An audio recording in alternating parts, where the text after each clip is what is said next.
আল্লাহ পাক আজকে আপনাকে হয়তো 1 কোটি টাকা দিয়েছেন, কালকে আল্লাহ না করুক 1000 টাকার জন্য মানুষের কাছে হাত পাততে বাধ্য করতে পারেন আল্লাহ পাক। এমনও কিন্তু দিন আসতে পারে, দিন সবার সবসময় সমান থাকে না। আজকে আপনার কাছে 1 কোটি টাকা আছে, কিছু মনে হচ্ছে না, কালকে কে জানে আল্লাহ না করুক যে 1000 টাকা কারো কাছে চাইতে হচ্ছে, 1000 টাকার জন্য ঠেকে গেছেন, হতে পারে না?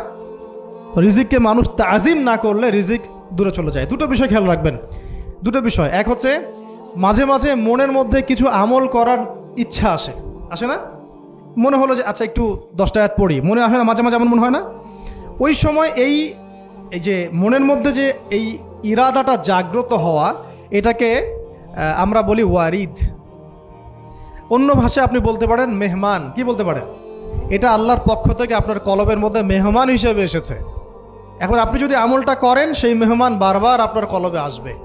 যদি আপনি ওই সময় আমলটা না করেন, মেহমান চলে যাবে, মেহমান অসম্মানিত হলে পরে আর আসবে না। একইভাবে রিজিক আল্লাহ পাক দিয়েছেন, এর তাজিম যদি করতে পারেন রিজিক বেশি আসবে। রিজিকের তাজিম সম্মান করতে না পারলে রিজিক আসবে না, বেশি কমে যাবে। উসমান রাদিয়াল্লাহু আনহু সবচেয়ে ধনী ছিলেন না? কেন জানেন? কেন? এটা কি জানেন কেন ধনী ছিলেন? একে তো তিনি প্রচুর দান সদকা করতেন, এটা তো আপনারা জানেনই। আরেকটা জিনিস অনেকে জানে না, তিনি উটের পিঠে বসেছিলেন, কিছু একটা খাচ্ছিলেন, এই 2-1টা দানা পড়ে গেছে নিচে। উটের পিঠ থেকে নেমেছেন, নেমে সেই দানা উঠিয়েছেন, পরিষ্কার করেছেন, ধুয়েছেন, আবার খেয়েছেন। তার এই 2-4টা দানার কোনো কিন্তু মানে পরোয়া না করলেও চলে, তার প্রচুর অর্থ সম্পদ আছে। এত অর্থ সম্পদ যে তাবুক যুদ্ধের দিন 30,000 সেনাবাহিনীর দায়িত্ব নিয়েছেন। 30,000 সেনাবাহিনীর দায়িত্ব নিয়েছেন। সেনাবাহিনী যাবে, থাকবে, খাবে, তাঁবু টাঙাবে, সব দায়িত্ব তার। 30,000 সেনাবাহিনীর দায়িত্ব নেওয়া কি চারটাখানি কথা? তো এই সাহাবী এই কয়েকটা খাবারের দানা উঠিয়ে খেলেন। নবী সাল্লাল্লাহু আলাইহি ওয়াসাল্লাম বলেছিলেন যে তোমাকে আল্লাহ পাক রিজিক বাড়িয়ে দিবেন না কেন? তুমি রিজিকের যে তাজিম, যে সম্মান তুমি করো, এর বদৌলতে আল্লাহ পাক তোমাকে বেহিসাব রিজিক দিবেন। দুইটা বিষয় খেয়াল রাখবো। আমলের মেহমান হৃদয়ের মধ্যে আসলে তাকে ফিরায় না দেওয়া, তাহলে সেই মেহমান কিন্তু আর আসবে না। মেহমানকে মূল্যায়ন করলে মেহমান বারবার আসবে ইনশাআল্লাহ। আর রিজিকের তাজিম না করলে রিজিক কিন্তু আপনার ঘরে বেশি বেশি আসবে না। এমনি তো হারামের যুগ, এমনি সুদের যুগ, এমনি ঘুষের যুগ। অলমোস্ট এভরি ফ্যামিলি সুদখোর এখন, অলমোস্ট এভরি ফ্যামিলি।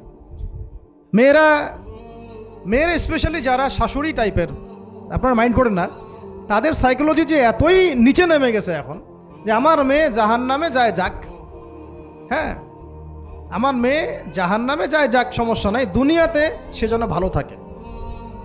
এটা কেন বললাম? একটা সুদখোরের ঘরে তুলে দিতে সে দ্বিধাবোধ করতেছে না, একটা দুর্নীতিবাজের ঘরে তুলে দিতে দ্বিধাবোধ করতেছে না, একটা ঘুষখোরের ঘরে তুলতে দ্বিধাবোধ করতেছে না, হ্যাঁ একটা মানে কি বলবো মাদক সেবী, ড্রাগ এডিক্টেড বা এই যে আর কি বলবো ফাসেক জালেম, এই ধরনের ঘরে উঠাই দিতেও সে দ্বিধাবোধ করছে না। 5তলা বাড়ি চাই আমার মেয়ে 5তলা বাড়ি থেকে সুখে থাকবে। এই যে সুখের ডেফিনেশন এখানে দিয়েছেন আপনারা। এই জন্য কত হাজার হাজার মেয়ের জীবন নষ্ট করে দিয়েছেন আপনারা। আমার কথা মাইন্ড করে না, হাজার হাজার মেয়ের জীবন মায়েরা নষ্ট করে দিয়েছে, শুধুমাত্র মেয়েদের দুনিয়াবি সুখ এর সংজ্ঞাটা বুঝতে ভুল করার কারণে। এর নাম যদি সুখী হইতো, তাহলে অমুসলিমরা সুখী না কেন? পশ্চিমারা সুখী না কেন? ওরা আত্মহত্যা করে কেন? এভাবে মেয়েদের জীবন নষ্ট করেছেন। অথচ অল্প যদি হালাল রিজিকও হতো, আল্লাহ পাক তাকে বরকত দিতেন, সুখে থাকতো। তা আল্লাহ পাক আপনাদেরকে রিজিকের মূল্য বোঝার, তাজিম করার তৌফিক দান করেন, আমিন। অনেক ভিতরে চলে যাচ্ছে আমি, সময় আমাদের হাতে আরও শর্ট হয়ে আসতেছে।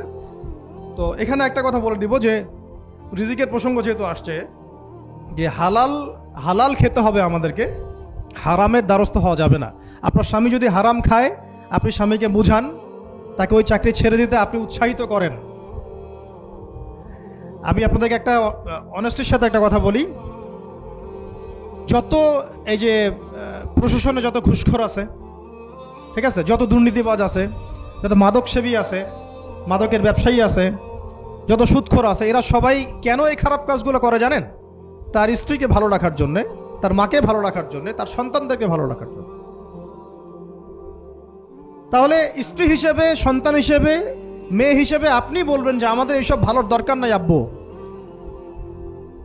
হে আমার প্রিয় স্বামী, আমার এসব ভালোর দরকার নাই, হে আমার ছেলে, আমার এসব ভালোর দরকার নাই, তুই হালাল পথে থাক, ওইখানে তুই আমাকে ডাল ভাত খাওয়া, আমি খুশি আছি। এইভাবে আপনারা তাদেরকে মোটিভেট করেন, দেখবেন সমাজে হারাম কমে গেছে ইনশাআল্লাহ। আর হারাম খাওয়া এই ছেলে মেয়েগুলোও কিন্তু মানুষ হবে না। হারাম খাওয়া যে ছেলে মেয়েগুলো রক্ত মাংস করে উঠছে, এরাও কিন্তু মানুষ হবে না। আল্লাহ পাক আমাদেরকে হালাল খাওয়ার তৌফিক দান করেন, এবং এই হালালের জন্য আপনাদের ভূমিকা অনেক বেশি। আমরা উত্তরবঙ্গ সহ দেশের বিভিন্ন জায়গায় সফর করে যেটা দেখেছি, যত সুদী এনজিও আছে না, এনজিওগুলোর মধ্যে মহিলাদের নামই বেশি, জানেন? মহিলাদের নাম বেশি সুদী এনজিওতে। তো এই দাওয়াতগুলো আমরা মা বোনদেরকে দিতে চাই যে কোন অবস্থাতে যেন হারাম রিজিকের দিকে আপনারা না ধাবিত হন, এবং রিজিকে তাজিম করেন, পরিবারের মধ্যে হৃদ্যতা ভালোবাসা বজায় রাখেন, একে অপরকে বিশ্বাস, সম্মান এবং শ্রদ্ধা করেন। ইনশাআল্লাহ তাআলা আপনাদের পরিবারও সুখী হবে, রিজিকও সুন্দর হবে, এবং রিজিকে বরকত হবে ইনশাআল্লাহ।